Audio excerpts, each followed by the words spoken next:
Good evening, Toastmasters and esteemed guests. My name is Ope, and I'm a Nigerian, and somewhere in Africa. I'm married. I'm a mom, and I'm a recovering workaholic. And when I say I'm a recovering workaholic, it's not just a joke, and it's the story that I want to share with you all today. I've always been an ambitious person, always loved work. I'm a very hardworking person, and somehow I put my all into work, so people tend to call me a workaholic, and I kind of enjoyed it because I love my work so much.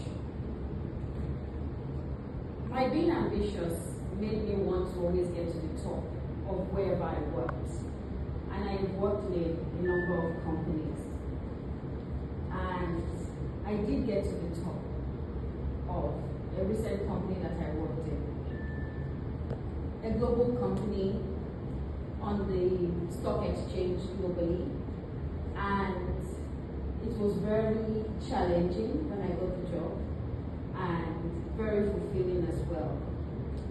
Rewarding in the sense of the compensation, the work environment, everything was great.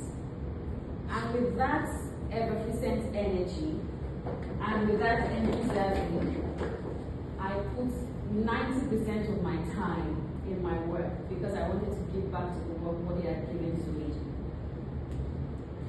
I started working, my day would usually start at 5 a.m. Being a global company, I had colleagues in Singapore.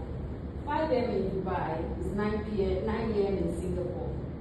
So while my children are getting ready for school, I'm already in meetings at 5 a.m.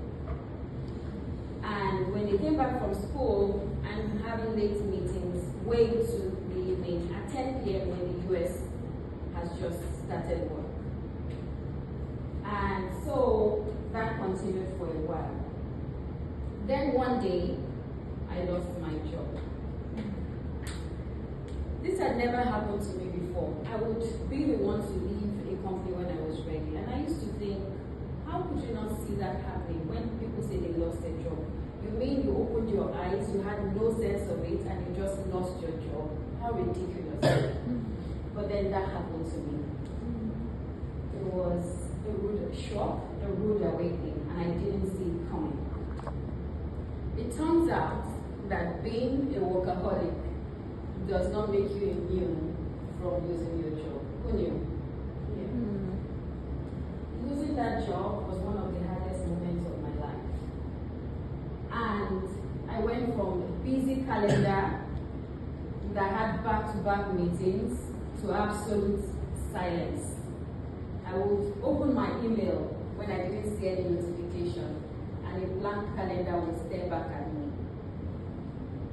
I asked myself, I then reflected after a couple of quiet days, and I asked myself, who am I without a job?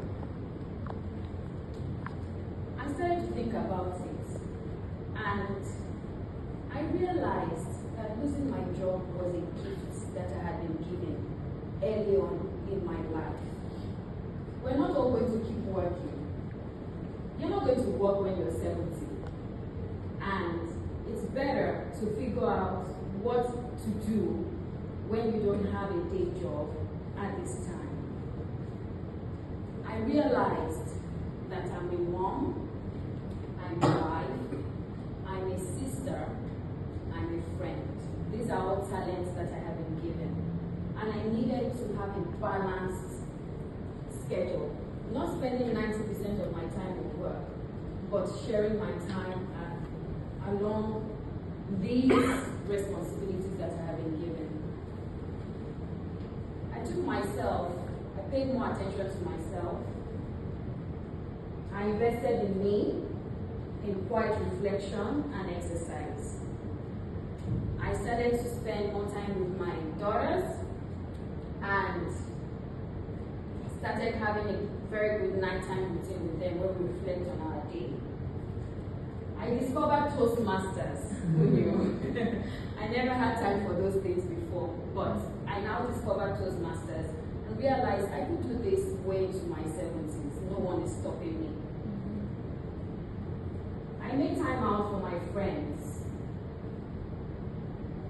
And I realized in all of this that work is only a part of who we are. We have other talents, and those deserve nurturing too. Today, I'm working on building a balanced life, one where work is important, but it's not everything. I'm still learning, I'm still growing, I'm still recovering from being a workaholic. And that's why I am a work in progress. Thank you.